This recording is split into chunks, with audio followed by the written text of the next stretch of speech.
Hey there, and welcome to Your Worth Your Way, the podcast that's all about helping you understand that you are worthy of prioritizing your own joy without feeling selfish or guilty.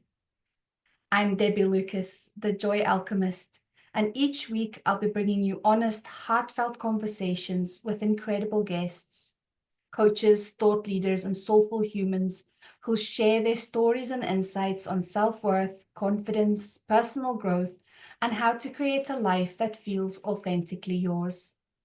This isn't about quick fixes or cookie cutter advice. It's about real talk, practical takeaways, and plenty of soulful inspiration to help you live life your way.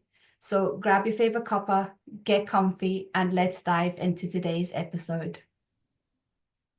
So today I am joined by the wonderful Kiersten Lortz, a coach, speaker, author, and former professional musician who helps type A mums reach ambitious goals without stress, overwhelm, or guilt through her company, Possibilities Coaching and Consulting LLC.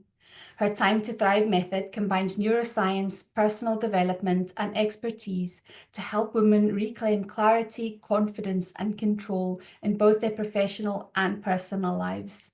And in today's episode, we're diving into the neuroscience of change, understanding that your brain is more concerned with your safety and comfort than with your happiness.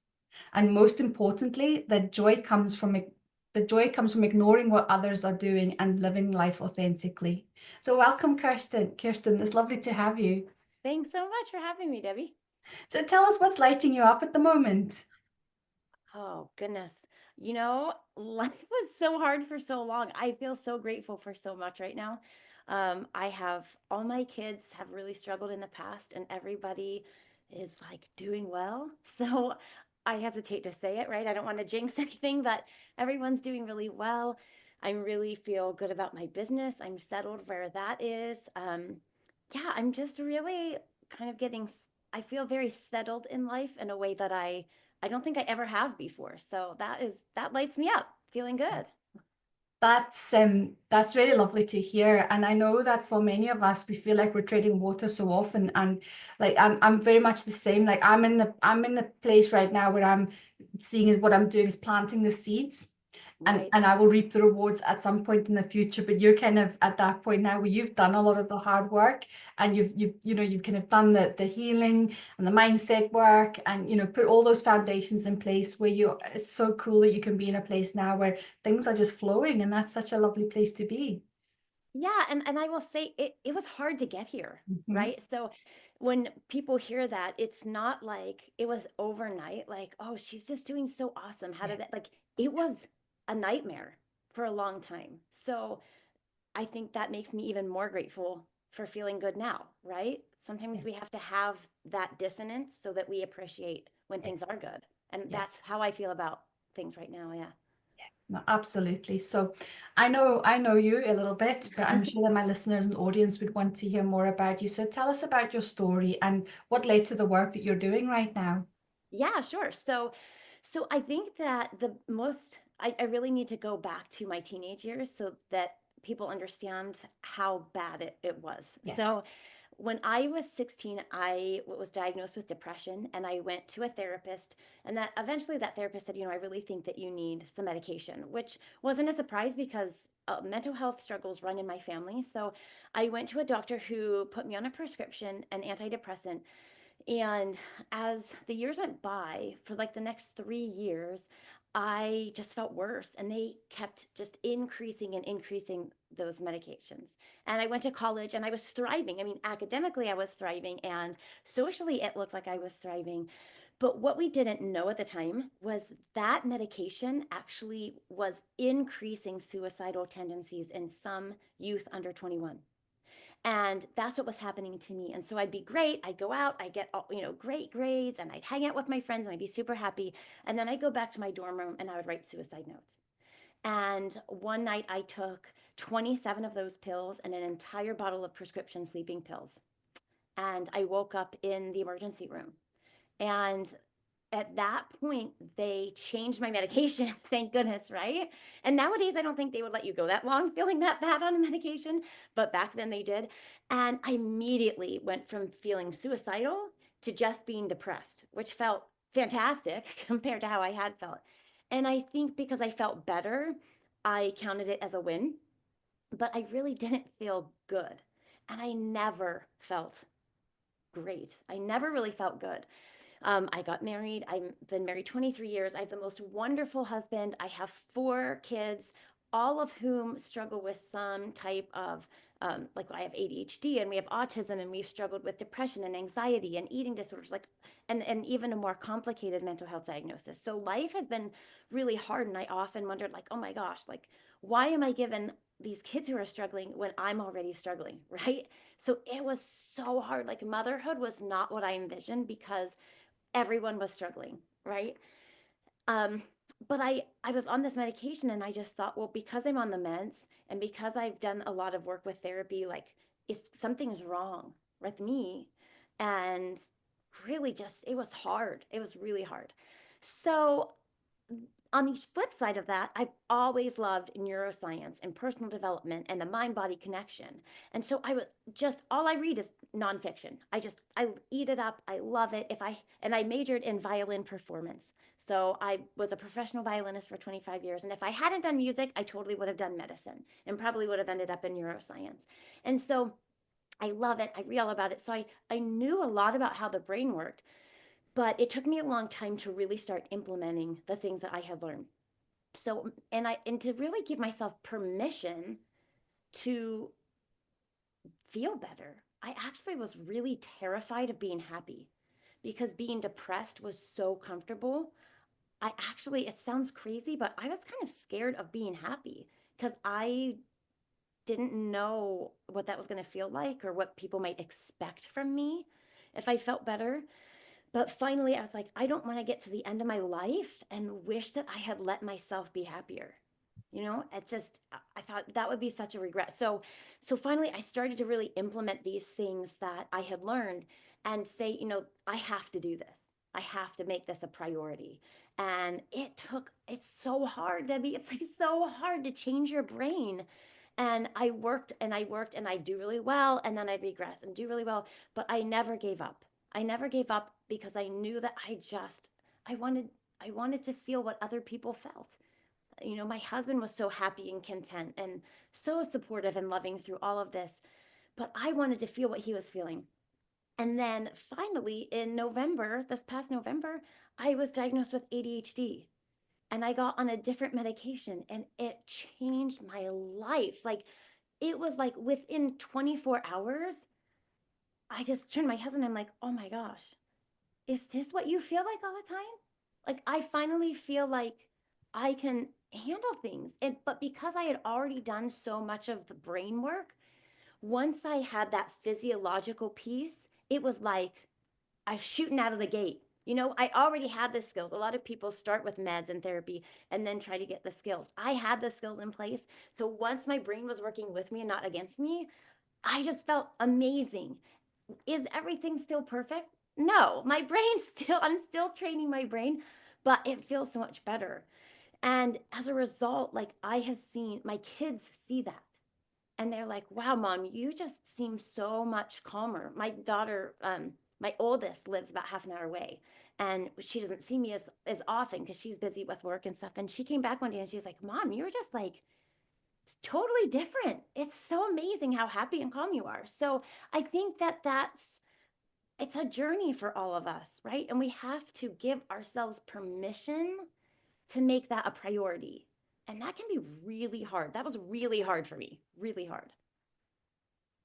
Thank you so much for sharing your journey. Gosh, I didn't realize just how far you've come and what you went through. And I think, obviously, thankfully, hopefully medical professions are much better now when they're prescribing medication and understanding the side effects. But, I think one of the biggest things that stood out, and there's so many, I'll come back to them, was like giving yourself permission to feel better. Yeah. And I think when we're so busy, most of us are, I've spoken with so many guests about this, that we're people pleasers, and it can be so hard to actually then prioritize yourself. And all you need to do is literally say, I give myself permission, and that's enough to change that one neural pathway that then forms all the other positive ones. Oh, absolutely. Absolutely. I really had this idea that in order to be a good mom or a good wife, that I had to put myself last. And that's kind of this older ideal. And I personally think that the most important roles I have in my life are as a wife and mother. So I'm not discrediting that. Yeah. I also knew the whole time my kids were growing up that I knew what I needed to do. Like I knew that I needed some fulfillment outside of being a mother. Mhm. And I have friends who don't need that, and that's fine, right? Like we all have different things that light us up, but I felt like if I took time away, and I would play, I was playing in orchestras. Excuse me, I was teaching violin. I just closed my violin studio 3 years ago, but I wanted more fulfillment, and so that I felt like I was growing in my skills, not just maintaining. I knew that's what I needed, but I felt like if I took time and money away from my family to do what I needed to do to feel good, I felt like I was stealing from them. I was cheating them. And now I look at it and I'm like, that is the most absurd thing I've ever heard. You know, like I supported my husband through a PhD. The agreement was I was going to go do a master's degree when he finished. And then I decided on my own I didn't want to, right? So I kind of now think of all this work I'm doing with myself as my master's degree. You know, like this Mhm. is the investment. It's just going to a different place and in a different way. And 20 years later. It's so like so much that you said resonated with me there, right? So like well coming back to what you said earlier about your kids seeing the difference and like your most important roles being a wife and a mother. And I think, a lot of people and myself included, when I was started on this journey, thought that prioritizing myself, and this is where the selfish bit comes in, meant that I was basically trampling over everybody else, my family, my friends, and discounting their dreams and their wishes and their needs. And it was just like only me. But as I've come on this journey, and I can see that in your journey as well, like, you're able to give so much more. And your children are seeing that, and your friends and your family are seeing that, and hopefully an inspiration to them. And I think, the bit about fulfillment outside of a mother role or a wife role or whatever role it is that, even your career is so, so important, because that's where the balance comes. As life coaches, we often work with the wheel of life. And as we know, it's not about having perfect tens all around the circle. It's about having it even so that there's a balance in your life. And it's always about the harmony and making sure that, that it's not one taking too much energy and not the other, but that rest within that is so important as well. And um, yeah, I'll come back to the mother point. I don't know if you wanted to come back on that.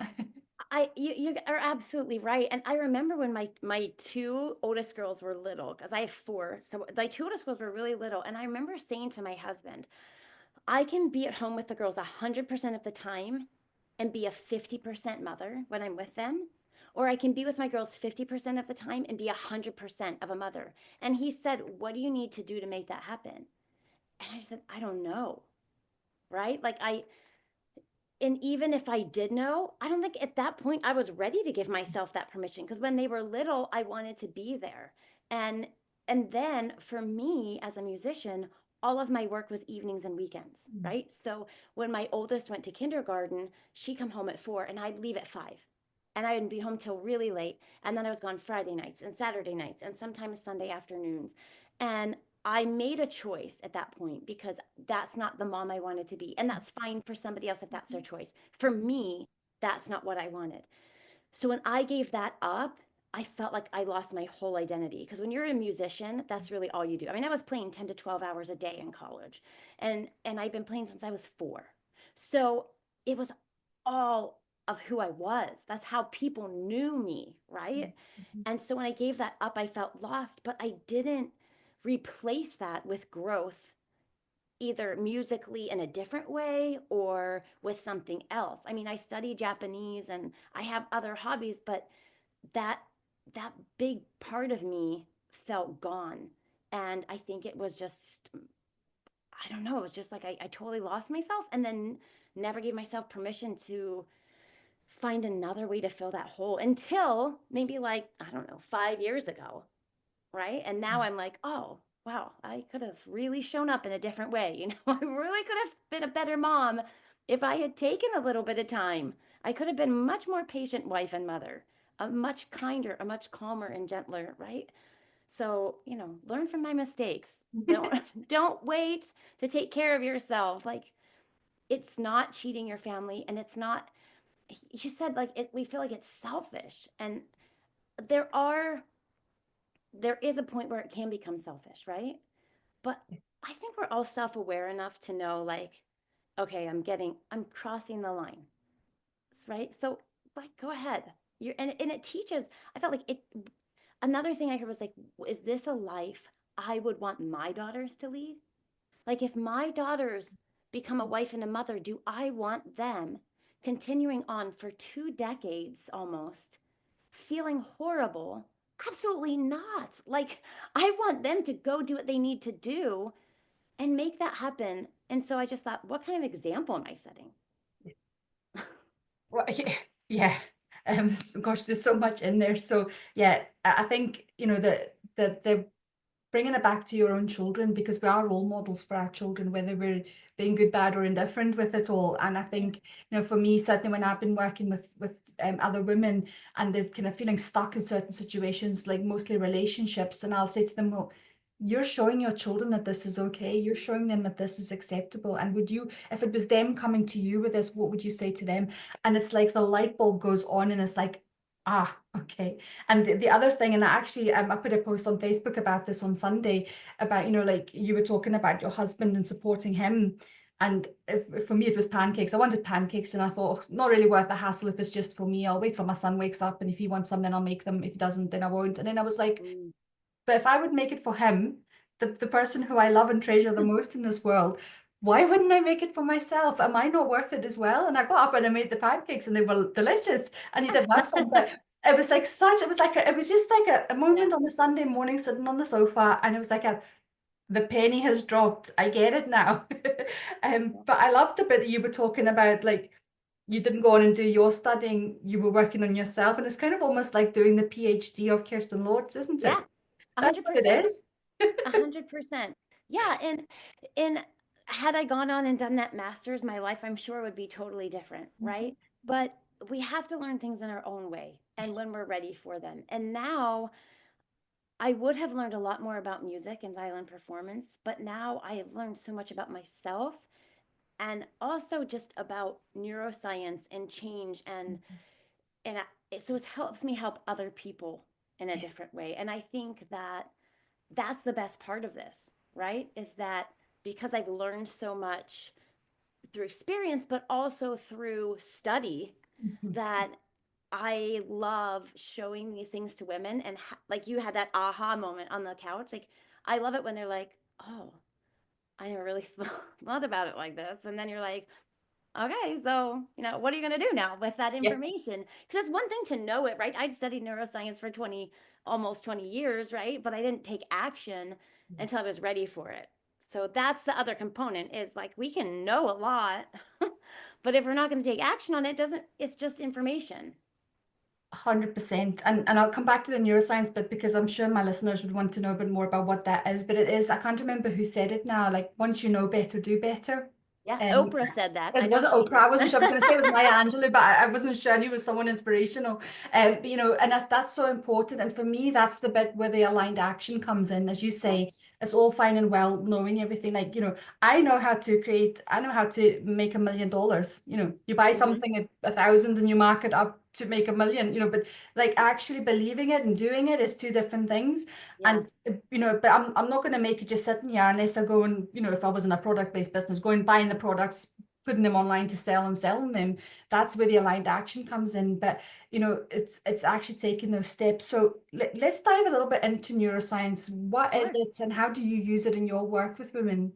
Yeah, yeah. Well, neuroscience is really just like the science of your brain, right? And how it all works. And so I love neuroscience, and I love bringing it in because it gives a reason for why things are happening in our brains. And sometimes, too often, we attribute our thoughts to our character or our personality. When we understand the way our brains work physiologically and neurally, and the connection between our brains and our bodies, then we can start to understand that, one, these things that we're thinking aren't our identity. and two, that we can change them. And that's neuroplasticity, that ability to actually change the physiological connections in our brain. That is the crux of it. And I think, like I do daily affirmations and I've been doing them for months and months now. And I keep adding more onto it, so they're getting longer and longer when I Yeah. get in the shower every morning. But it's like sometimes like when I add a new one to it, I can feel on my body I don't believe it, but I keep Mm, repeating it to myself. And like the one and the like this podcast is called Your Worth Your Way, right? And right. it's I am worthy. And this has only been in the last 3 or 4 weeks that I've my self-worth has started, the doubts have crept in again. So I've added I am worthy to my daily affirmations. And I'm only just about 4 weeks into it. Every single day I say it. I'm only just starting to believe it again because it was feeling really uncomfortable in my body. My body was not believing it, but like the pathways are starting to click now. It's like, okay, I don't need to say it 3 times anymore. Now I can say it once. I'm worthy. And I combine it with tapping sometimes. I don't know if you do EFT Oh, yeah, tapping, but absolutely. sometimes that helps just to kind of shift things. But it's like, okay, right, okay, it's falling into place now. But it does take that repetition, it takes that consistent action to really kind of, as you say, connect that mind and feel it in your body. Because I'm very much about your embodiment of it as well, because we need to feel it. Because, thinking, as you say, you're not your thoughts, but those feelings and emotions, that's where the energy sits, because emotions are energy in motion, isn't it? Absolutely. And I truly, the more research I've done and the more I've learned and just my own beliefs, like everything has energy. Everything has energy. And I actually just finished my level 2 Reiki certification last week. So I'm so fascinated by energy and how we move it. And I love what you said, right? Like you feel that you literally shifted the energy in your body. And what's fascinating is now that all these studies have been done where they can measure how the way that you think literally changes your body on a cellular level, so that you're literally changing that physical makeup of your body just by thinking differently. I just think that is so cool, right? It's so Like that we cool, can isn't it? It's like change totally that. Like, geeking out, yeah.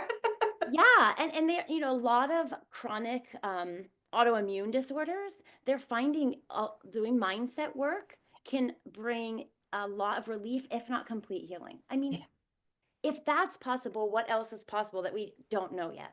Yeah. Oh, absolutely. And my friend who was my guest on my second episode of this podcast, she works a lot with chronic illness and autoimmune disease with women Mm-hmm. who struggle with that. And she's had amazing results, as you say, just with that mindset work. And I mean, you've had people who've been told they're paralyzed and will never walk again, who Mm-hmm. just by sheer determination and that mindset and motivation do actually then get up and walk again. And I find that so inspiring. And it really just does show you how powerful your mind can be. It's so cool. It's Mm. so cool. Yeah. Yeah, I love it. And I know Dr. Joe Dispenza, I don't know if you know Mhm. him. Yep, yep. He talks about a woman who literally regrew her thyroid. She Wow. had like they had it removed, he saw the scan, and then like just through mindset work she regrew it. To me that's like crazy, like Isn't it? Yeah. like a fantasy movie or something. But yeah, it is so amazing what we can do with our minds. And we assume that if this is possible, that it's easy. But if it were easy, we'd all be doing it, right? It would Yeah. be Yeah. great. So it's not. It's not. So if I can just touch on that one little Mhm. bit that might help, is this is what is I really try to stress to my clients, is that our brain uses 20% of our energy every day. And our brain also is constantly trying to conserve energy. When we have a thought, a repetitive thought, and this is really true during our very early developmental years and then during our teen years, but when we're going through adolescence, but we can do the same thing at any stage in life. During these years, whatever isn't used is pruned. So those neural pathways are literally just destroyed. They're kind of disintegrated and taken away. But the things that we use, often the brain recognizes, okay, this is important. And it strengthens that neural pathway and coats it in this stuff called myelin. And that is like a protective substance over those neural pathways. Well, when we're trying to change our thought patterns, like when I was trying to go from these depressive thoughts to thinking positively, that requires your brain to go off that neural pathway and build a new pathway. The brain's automatic response is no, no, no, no, no, this isn't good. We have to conserve energy. We're just going to use the pathways that are there. So we get this inevitable resistance, right? Our brain is going to give us resistance. And this happens whether we're doing things that we shouldn't do or whether we're doing things that are good, like starting a business and changing our thought patterns. So oftentimes when we're trying to make good changes, it's what you said in the beginning, is that our brain is more concerned with our comfort and safety than with our happiness. Its job is to protect us. So we get this inevitable resistance, but it's not, but it comes up. Those thoughts become the feelings of doubt and Yeah. fear and self-deprecation and all these other things. And we think that that's truth. But our thoughts are not, our feelings are not facts. Yeah. And so if we continue to train our brain, eventually the brain recognizes, and this could take weeks, it could take years, depending on how long we've had these thoughts. But what's so cool is when the brain eventually says, oh, wait a minute, we're not taking this old pathway anymore. Let's prune it. It's taking up too much space. Yeah. It's taking up too much energy.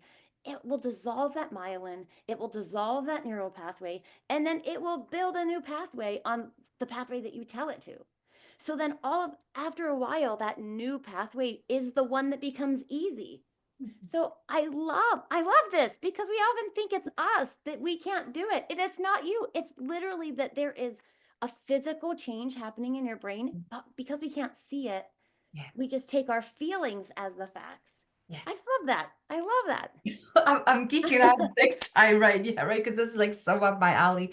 I love it when there's, because I see myself as very spiritual. I'm into all woo-woo practices, and I mean woo-woo in the good sense, but I love it when there's like science that can back it up because it Yeah. just makes it so much more real and so much more relatable and understandable. And I think, when we understand it, we can change our thoughts, and our thoughts that create our feelings can then change our feelings and our emotions. And that's where like dropping into the body and actually, how does this feel in my body? And is it a yes or is it a no? And is it a full bodied yes or is it a maybe? That's where I'm kind of tapping into and kind of learning to work with all the somatic stuff and like just the energy and everything like that. And it's like, but it all comes back to then that connection with your brain, because your brain is the logical part and the bit that helps you make sense of the world. So if that's not wired in the way that's going to help you align, then it's always going to try and take you off course. And that's so important. So I want to kind of just switch lanes ever so slightly, because I know that you run your possibilities conferences, and I would Yeah. love for the listeners and audience who, are in the US or are wanting to travel to where you are. Tell us a little bit about that and how, I know you talked to me about, feeling quite terrified and excited by it, but what helps you to show up every year, and how have you grown since you first started it? Yeah, I mean, we just had our fourth conference and it's still just as scary, just as scary as it was the first year. So I started Possibilities Conference because I was looking for my own direction, and I would go to women's conferences and feel really motivated and inspired, and then walk back through the door of my house and look at my reality and think, how am I going to change this? Right? Like, how am I going to integrate what I need into what the roles and responsibilities I already have? So I started Possibilities Conference so that we could give women that motivation and that inspiration and help them feel empowered, but then also give them neuroscience-based neuroscience-based tools and skills for sustainable action. Because if you can't sustain it, there's really no point, right? And that's what we all get frustrated. It's like, well, I can start it, but I just can't keep it going. So we want to give you that. And so every woman gets a workbook curated to that year's presentations, and we work through this process with you. But I still feel that resistance every year, right? It's still hard. And I think we look at people and think that because they've been doing something, that it's easy. And it's just not, that's not true. And it comes across that day, everybody's like, oh, this is so amazing. This was life changing. Like, I feel so good. And I'm exhausted, They've had this day of enlightenment, and I'm just like, oh, for me, it's like, oh, this is over. Thank goodness. I mean, it's great and I love it, but it has that, there's kind of that, excitement and total fulfillment, and also like that exhaustion from all the fear and the worry. So that's reality. But we love it, is so amazing, and we really try to support women then throughout the year. So they get that day, but then they get a follow-up session afterwards, a 20-minute strategy session to just kind of talk through what they learned, and I kind of help them try to put together a plan. And then if they were in our one of our VIPs, then we have monthly meetings where we talk about, hey, how can we support you? So we really want to help women get through that. And we have a private Facebook group for everybody. So you can get on, share your wins, ask for help. We want to create that community because we're all trying to reach for those goals. Amazing. And so where do they usually take place? And is there a specific time of year that they take place as well? Yeah, so it's in Columbia, Maryland, which is right in central Maryland between Baltimore and DC. And they're usually either the first or second Saturday of March, depending on when the event center is available. And it is usually about check-ins around 9:30 and it goes to about 4:30. So we try to get you in and out on time and value your time and your energy. Amazing. So, like, whenever if anybody's listening to this and is interested, get registered for next year whenever that opens. We'll share all the links and make sure you can access the information. So, that's amazing. And hopefully one day, well, I can make it to one of yours, or we've Please spoken about come. possibly bringing it to the UK. I'd love to co-host one Oh, with let's you do here. it. That would be like make it Let's international. Why not? Just absolutely. just to really push your nervous system. Yeah, I don't know if I can bring our whole stage set over to the UK, but we can we'll work something out. And That is I okay. should say too, we would love if anybody's listening, or you, Debbie, if anybody wants to be a speaker or presenter, those applications will open in June and they close the last day of August. So Amazing. that will be out. I'll put that out on LinkedIn and my Facebook and Instagram whenever we open those applications. We'd love to see new faces. We love to bring in new energy and thoughts and ideas. Amazing. Well, we'll keep an eye out for that. And again, if we'll put the links for following you at the end, and people can kind of keep in touch with you and keep an eye out for that because it sounds like an amazing opportunity on both sides of the coin there. Thank you. Okay, so one of the last questions I like to ask my guests is focusing on joy, and that's a big part of what I do. So, what is one way that you prioritize joy in your everyday life, and what advice would you give to women who are struggling to do that for themselves? Mm, that's so important. For me, like I've said, it's taken a long time to get to this point, but I have identified small things that I can do that just lift my energy physically and emotionally, spiritually, right? During the day. So yesterday I was feeling pretty exhausted around 4 p.m. And it was a friend's birthday who lives out west. So I thought, well, while I called her, I'm just going to walk outside. It was a beautiful day. And I know that taking a walk outside just really fills my soul. I love just lying in my hammock on my deck and reading a book, even if I only get 15 minutes in. And to be honest, I usually just fall asleep. But that's what my body needs, Yeah, so it's yeah. fine. I love studying Japanese or practicing violin. I think sometimes we think that we have to do big gestures, and if I call them energy snacks, Mm-hmm. Oh, I I love will put that. in, yeah, so if I'm feeling like my energy start to dip, because we often, what do? We think about productivity, how much can I get done in a day? And then we end every day at zero. We take Mm-hmm. ourselves to the bottom and then we wonder why we feel burned out, right? And so I'd like to schedule in a little energy snack. If I feel my energy getting low, let me just take a minute to go sit on the deck, close my eyes, feel the sunshine, get some fresh air. Let me take a walk. Let me pull out my Japanese for a minute. Just those a few moments throughout the day. And then how do you prioritize it? I will say I was horrible until, like I said, about 5 years ago. I have recognized that when I do not do that, and then my kids walk through the door from school at 3 Mm-hmm. p.m., I am like, why are they home? I'm like, oh my gosh, like I didn't get to, right?